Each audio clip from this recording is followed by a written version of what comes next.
An incredibly underrated part of multiplayer level design is storytelling. I'm not talking about things like PL Swiftwater in Team Fortress 2, in which Red Team is dumping toxic waste near a Blue Team water purification plant, so Blue Team has the brilliant idea to just blow up all the toxic waste. I'm talking about creating an environment that allows players to play out their own story, which is slightly different every time. While this is essentially the crux of the entire payload game mode, there's one map that does an especially good job at it, and after all of these years playing so many different maps and so many different things, I think it's become my favorite multiplayer map of all time, PL Upward. So what do I mean when I say that the map allows players to play out their own story each round? Well, this is a map that's built around rising tension and climaxes, times when one team feels the most empowered and times when the other team feels the most empowered. Rather than get right to the nitty-gritty of analyzing every arena, choke point, and flank route to this level, let's start with the broad strokes. We pretty much all know that the high ground is important in a game like Team Fortress 2. This is simply because it allows you to retreat to cover no matter where you are, and blocks the enemy from using horizontal cover at all. On top of that, splash damage classes like Soldier have a much easier time aiming at the floor beneath you, which, as every soldier main will tell you, is usually how you want to play things, and enemy soldiers at ground level just straight up can't get splash damage on you in a blank slate situation like this one. It's a situation you want to be in 90% of the time on most classes. Well, the entirety of PL Upward is focused on Blue Team using different flank routes and clever tactics to force Red Team to retreat from their high ground onto the next position, which in most situations is actually the low ground. This creates this fantastic tug-of-war gameplay where Blue is fighting to grab the high ground as soon as they can, and Red is fighting to hold on to that high ground or steal it back once it's been taken. For a quick, familiar example of this, let's just look at what happens over the course of the first capture point in this map, from here to here. Blue Team leaves their spawn with the low ground and is usually overwhelmed right out the gate. Engineers can't do anything yet, snipers are forced to hide in their spawn, taking very limited angles. Pretty much any class dies the second they leave through this door. Scouts can sometimes break free, but are usually blocked off by a sentry that the rest of the team hasn't started attacking yet. Spies can only do so much, as their team isn't really capable of distracting the engineers on Red's backline, and the power classes up front are being protected by those same backlines. Soldiers or demos could try to blast jump out, but they'll usually be picked off by a heavy, or find a scout waiting to catch them when they hit the ground, and there aren't any medkits that are easy to access from a single blast jump. Even heavies usually can't make it far in the very beginning. However, after about 30 seconds of just being dominated by Red, Blue Team will usually get at least a bit of a foothold, using whatever cover they can find, be it the cart, the rocks, or the hills, to force Red to take a little bit less aggressive of a stance, allowing Blue to, in turn, spread out a bit more and start establishing dominance on the three main lanes of this first area. Suddenly, Red Team has to retreat to the low ground, and their defense instantly becomes much more important to maintain. Geographically, they're at the disadvantage now, but they've got a medium medkit right here, a large ammo pack right here, and probably a sentry gun and dispenser, giving them what they need to hold on to this point if Blue Team can't get a power class in deep enough to take out the sentry. What's important here, though, is that both teams have the opportunity to set up some. Unlike the situation right out of the spawn gate, Blue medics can comfortably hang back, healing the damage dealers without having to just cower and spawn. Random players will be making the pushes that Spy needs in order to ambush distracted enemies. An engineer can maybe build a line of defense to help maintain this advantageous position, and most importantly of all of Blue Team is just taking turns throwing themselves at the enemy, hoping to make them crack. It's classic Team Fortress 2 stuff. This is exactly how it goes on the third capture too, where Red and Blue are playing tug-of-war for high ground, and Red is trying to hold on to their most important positions once they lose. Those positions being the stairwell with the medkit in it, and this choke point leading to last. However, on second, we've got a different situation. Here, there's this great fork in the path. The cart needs to move through the tunnel below, but the hill up top needs to be taken before you can safely move through it. So basically, this means that Blue Team well and truly splits up and starts attacking totally different groups of enemies for the first time on this map. Your Heavy and Pyro will probably be down here since they work better in close range and aren't so affected by having low ground. Your soldiers and demo men will probably be fighting around here since the open area gives them so many more movement opportunities, and because the high ground benefits them more than just about any other class. You've got scouts and spies taking this infamous flank route to get behind the sniper's nest, allowing them to run past the sentries and pester spawn, or pick off snipers. Blue snipers are slowly advancing up the hill, getting a better and better angle as the power classes clear things up for them. It's a really dynamic situation, and it's perfect for one of those Benny Hill Team Fortress 2 moments, where you could just plop the camera high up somewhere and watch the chaos unfold. Everybody's doing something totally different from the next guy, it's just total chaos, and it plays out differently every time because of that. Meanwhile, Red Team eventually has to focus all their efforts on basically spamming into this tunnel exit while snipers and other classes try to hold off anyone who's coming in over the hill. Since Blue Team has a pretty definitive hold on the hill by the time they're at this choke point, you aren't going to see more than the occasional spy or rocket jumping soldier try to attack Blue up here. So again, we're in that Team Fortress 2 situation where two teams are just throwing everything they have at each other from all different angles until one of them cracks and loses their position. I think you get my point about how the power dynamic changes as the level progresses. Before we move on to some more specific details about how each class plays this map, let's have a recap so that I could just drive home why exactly I thought that this was worth talking about, and how it goes beyond just simple, fair and balanced level design with some twists. A common trope in storytelling is the idea that the protagonist's elevation rises with the tension, or their progress in character development. You've got most Yakuza games ending on top of Millennium Tower, you've got Wander climbing up the Colossi and trying to hold on to them in the most intense moments of Shadow of the Colossus, Half-Life 2 ending on top of the Citadel, No Mercy and Left 4 Dead ending on top of the Skyscraper, Ghostbusters, The Lighthouse, MGS4, Mirror's Edge, Spec Ops, or hey, Star Wars. Luke starts out on some depressing desert planet and is in space by the end of the movie. It's all over the place in a ton of different media, and it's really just a way to symbolize the hardships that the character had to face to ascend to where they are. It's a really nice little bit of thematic storytelling, and this is actually exactly what PL Upward does. I know this seems like a lot to say about a random map in the funny Pootis game, but it's one of those you might not have noticed it but your brain did things. And I think that it's that long upward climb that makes the final capture point of this map so iconic and climactic. Contrast this with something like Mercenary Park, another one of my favorite maps.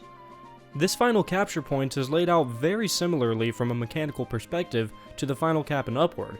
The only major difference is that the flank routes take you behind the enemy rather than right under their nose, and that the top route directly connects to Red's battlements.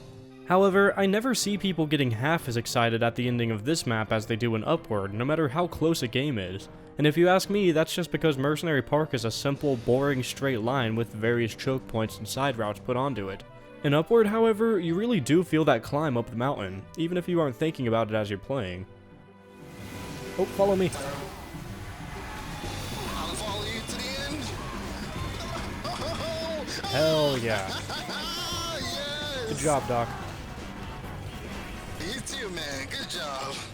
What's really clever about this layout is that even as Blue Team has the high ground sometimes and Red Team has the high ground other times, you still feel that climb, because the most difficult parts of the map are the parts where you're on the low ground, when you're climbing.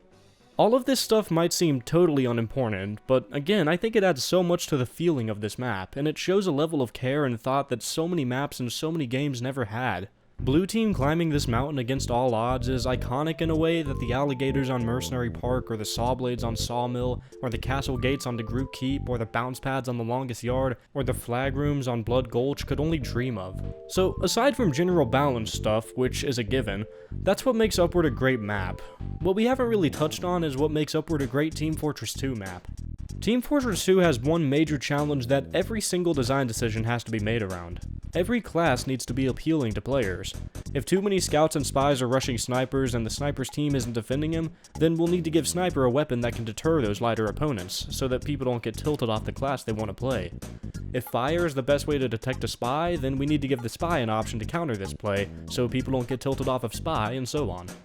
Every class needs to be basically viable at basically any time, so that the game can remain chaotic and the meta doesn't get too complicated. Well, a lot of maps pull this off by giving engineers ammo packs near good sentry locations, little cubbies to put dispensers and medics in, and small medkits on the dangerous flank routes so that overambitious scouts and spies can retreat if a plan doesn't go well, or reset the flank cycle more smoothly. Sniper nests, blast jump and double jump routes, wide spaces for spies to get lost in, tight corridors for demo men to sticky trap. The list goes on, but I'm sure you get my point. You can make design decisions to accommodate the different classes, and basically every map does this, but Upward takes it a step further. It gives every class one or two opportunities to feel like the most important person on the team. That's right, in this map and game mode that are designed around rising tension followed by exciting climaxes, every class has a handful of personal climaxes given to them by the level design.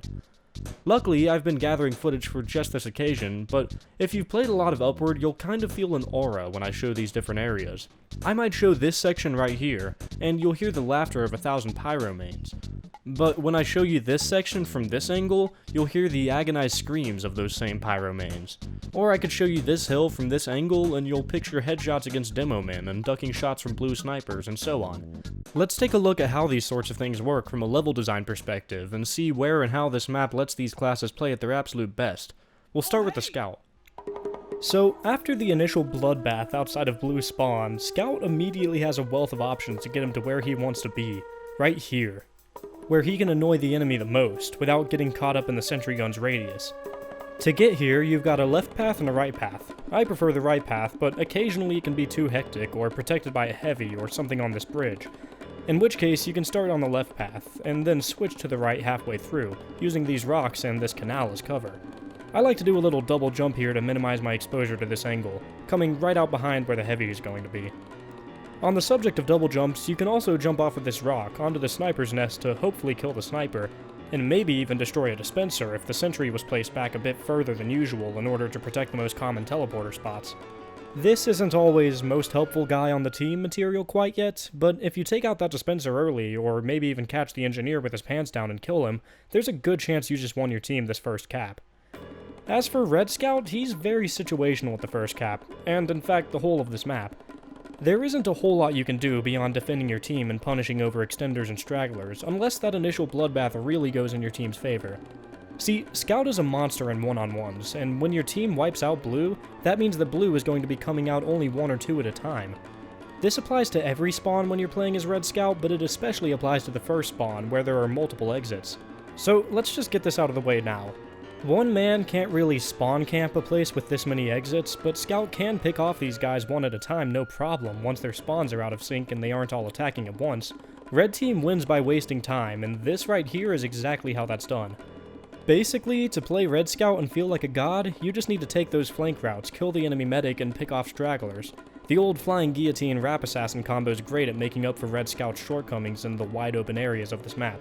Really, just hit them where they least expect it, and you're being the god scout that you can be. Now for my favorite area, this tunnel. Scout's got some good flank opportunities here, but really, this is where Heavy, Pyro, Soldier, and Spy shine. Both teams' spies can take advantage of a handful of positions to get their drop on enemies who, depending on the situation, will be walking right into your trap. Soldier, Heavy, and Demo Man to a lesser degree are gods when they're up on this bridge, spamming downwards towards the choke and watching the flank route to their right, and a medic can make them even more godlike. Heavy especially is incredibly dominant here, and the same can be said for a sentry gun if the engineer on Red Team is being that aggressive. And Pyro, well, if you ask me, this is one of the places that can make Pyro feel like the most important one on the team, at least on Red. See, Pyro, especially with the power jack, is a source of fragile burst damage, and to use this you really want to catch your enemies off guard, run right through them and get out smoothly in order to grab health and reset the cycle so that you can do it again. If you've got a good sniper, soldier, scout, or heavy distracting or killing the most dangerous enemies up here, nobody's going to be attacking the unassuming Pyro, and you can get incredible opportunities to do cycles right here, like this. Hey, future Leadhead here. Unfortunately, due to my internet, I just was not able to get multiplayer footage of this in time. See why I don't cover more multiplayer games on Pork Brain, my second channel, link in the description. But basically the idea is that you go in, do your burst damage, and then get out through an alternate path, and then refresh at flank route medkits and rinse and repeat. It works really well most of the time, assuming that there's not like a heavy or something there to stop you. And of course the enemy does eventually catch onto it. To make up for it, here's a funny Demo Man clip.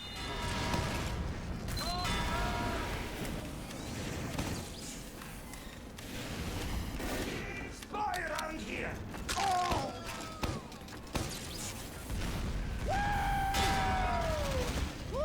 The cart is bloody stopped! Let's cover this now. Red Engineer and both teams' medics have a ton of opportunities to not only feel like the most important person on the team, but to straight up be the most important person on the team. The entire point of the sentry gun is to cancel enemy advances, so needless to say it's helpful on Red. Meanwhile, medic and his uber charge is kind of what the entire game revolves around when everybody is taking things seriously. Engineer is given plenty of places to build a secure base, I'm sure you've seen all the best spots 100 times, and Medic is given a lot of situations, particularly on last, to sneak an ubercharge into their base using flank routes that put you right in the middle of things, like the one I'm about to show you. Follow a power class through one of these routes and your ubercharge will absolutely be enough to instantly win the fight if your team capitalizes on it. Heavy is super helpful in a lot of different areas, especially on blue team. His playstyle makes him great for pushing the cart in general, as I'm sure you all know, but if sitting there holding mouse 1 isn't your style, there's a couple of ways you can get really clever about it. See, over on last, there's this flank route that you don't see a lot of people using. It's the one I recommend using with a medic if you like a ballsier ubercharge. It takes you right into the enemy's base without ever exposing yourself to the sentry gun up here, and with minimal exposure to snipers over here. Now, this is a suicidal strat. You're not making it out of this alive, period. But if a sentry gun, sniper, soldier, Tomislav heavy, or demo man have been bothering your team, and your guys can't get a word in edgewise, well, just watch what Heavy can do once he's over this fence, even without a medic. There's 2 soldiers upstairs.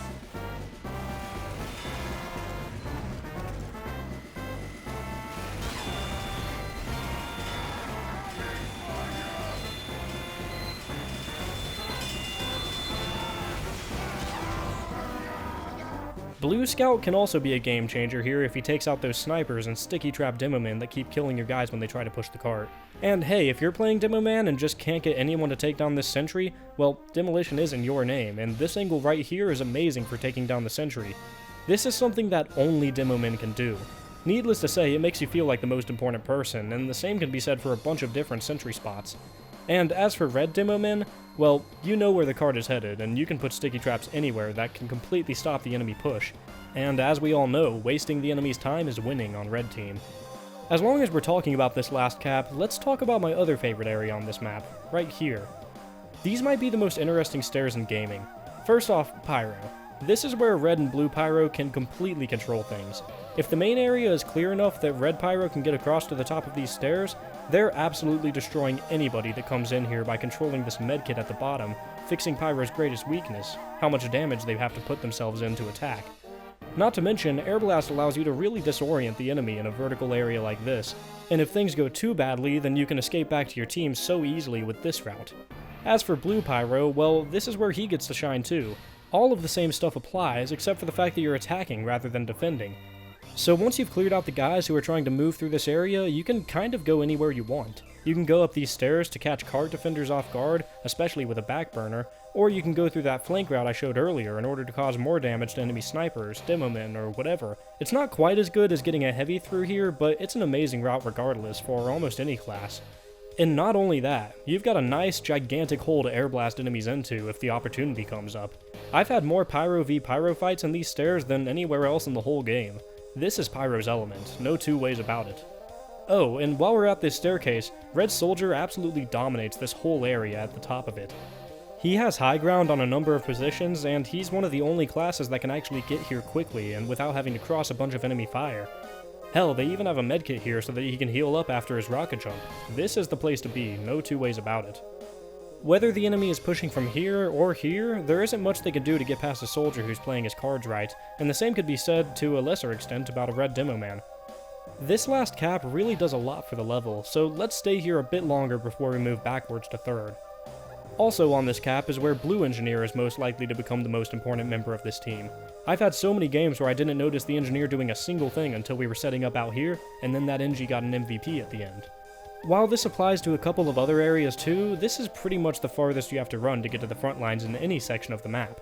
Playing heavy here is downright painful if you don't have a teleporter, and you're using that suicidal strat I discussed earlier. Since it usually takes so long to capture this point, you're pretty likely to see a Blue Engineer building up to level 3 out here, and this really puts the Team Fortress in Team Fortress. See, in what I consider to be the main game modes of TF2, Attack, Defend, and Payload, Blue is attacking and Red is the one with the base. What this means is that Blue Engineer doesn't really get much screen time, but on last caps, Blue Engineer often has the time to really set up and dig in, and Team Fortress 2 becomes a game about two teams defending and attacking each other's fortresses. This is pushed even harder if Blue Team decides to set up a base in this half of the area. At that point, it really is just two bases fighting over the objective in the middle between the two, and you really can't have a fortress without Engineer. Okay, so Sniper. Blue Sniper is a lot like Blue Ingi in that he kind of relies on people pushing him, and that just isn't something that happens all that often when you're playing Blue Team. I kind of suck at Sniper. This is pretty much the only good game I've ever had as Blue Sniper, which I was only playing to get footage and information for this video. But I gotta say, I'm surprised at how often you get these handy angles where you really don't need to expose yourself to enemy snipers to see some nice headshots on juicy targets. This is a pretty open map for both snipers, but as for Red Sniper, I'd say he's at his absolute best when he's right here. If he's been pushed back this far, odds are the Blue Team is in this area. And Sniper just gets to sit in this safe, comfortable hole that could barely be considered a sniper's nest. He's got his whole team between him and the enemy, so he can just poke headshots in over and over forever. Although a good case could also be made for a skilled sniper right here. This spot can cover just about every important entrance if your aim is fast enough, which, mine isn't. Now's as good a time as any to mention that I completely suck at some of these classes, so some of these ideas are more theory crafting and observation than first-hand experience. So I still haven't really talked much about Blue Team for the most played class in TF2, Soldier. He's what we call a generalist. Pretty good damage output, pretty good mobility, pretty good health capacity. He's kind of just a helpful guy to have around at all times. I mean, he's especially good at dealing with sentry guns when the demo man just can't get in there for long enough, but generally speaking, Blue Soldier plays this map more consistently than I think any other class does. He's just handy at pretty much all times. This is why the standard 6v6 setup includes 2 soldiers. A good defender, a good pusher, a good sentry buster, a good flanker. He's a jack of all trades that's pretty easy to get decent with. What's not to like? What this all boils down to is, again, there will be moments where Pyro isn't all that helpful, or where Scout just can't get behind enemy lines because both teams are just too set up, or where Spy just doesn't have enough room to safely navigate around to the juiciest backs. But every class, in the hands of someone who knows what they're doing, will have a few choice moments where they feel like they just won their team the game. This map, right here. Over the years, it's given me the opportunity to really understand what makes a class tick. This map changed the way I think about TF2's mechanics. It made me a better TF2 player. Hell, this map made me realize why Team Fortress is such a fitting name for this game. Sure, we all know that Scout double jumps and Pyro is great for fragile burst damage, but it's this map that made me realize how double jumps can be used to get to snipers' nests, and how sneaky flank routes can be used to get behind enemy sentries, where you can pester spawn and destroy teleporters, or that Pyro's burst damage is best used when cycling a hallway, waiting for them to walk into your trap over and over. This map is what made me learn that you don't always have to engage in sniper v sniper, and to look for angles where I can pick at heads without having to worry about my own.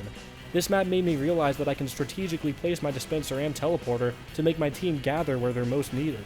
This map taught me that you're often better off going for chain stabs when the enemy is distracted, and that I need to always have an escape route in mind on Spy.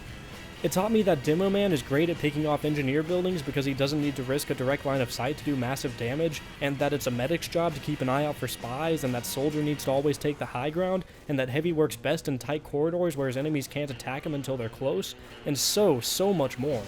Because it put me in those situations, and made me feel like the most important person on the team for capitalizing on them.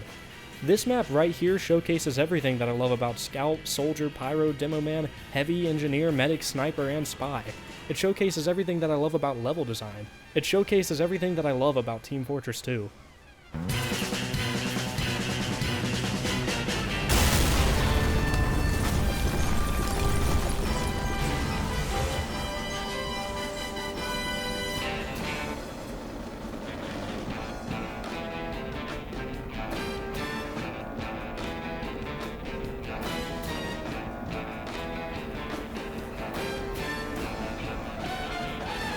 Mission begins in 60 seconds.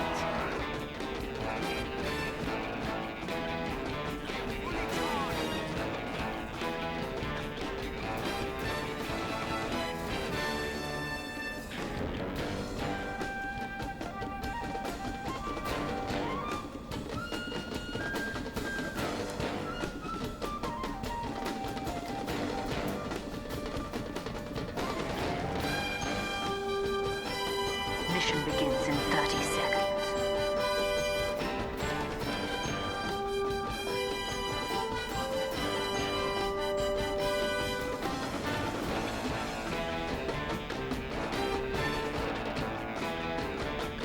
Mission begins in 10 seconds. 5, 4, 3, 2, 1. Before I duck out and take a week off, I'd like to verbally thank my patrons for helping to support me. I know that I recently started doing sponsorships, but that's because, as I've said before, every bit really does help. I'd especially like to thank the patrons who are donating $10 or more monthly, such as Alex Vanderwood, Almost Dead Again, Anatoly Volnov, Andrew Melnick, Arthur D. Gonzalez Martin, Benny, Big Time Jim, Bobby Blitz, Colin Gajic, Cosmo Borski, Daniel Christman, Darius Fazier, David Kaiser, Dr. Mine, Dominic Johan, Duncan Bristow, Fralum, In Bloom, Jack Eisenberg, Jano, John Strange, Cale Graybill, Mello, Mixer Rules, Money and Muses, Moon, Patio Furniture, Perks 3D, CeeLo, Yemen Shi, Young Master Pig, and Zyroably. I'd also like to thank everyone for being so supportive and kind after the big announcement I had in my 200k subs video. Needless to say, I was very nervous about that, but it felt like my birthday that whole day. I really did feel the love, so thank you guys.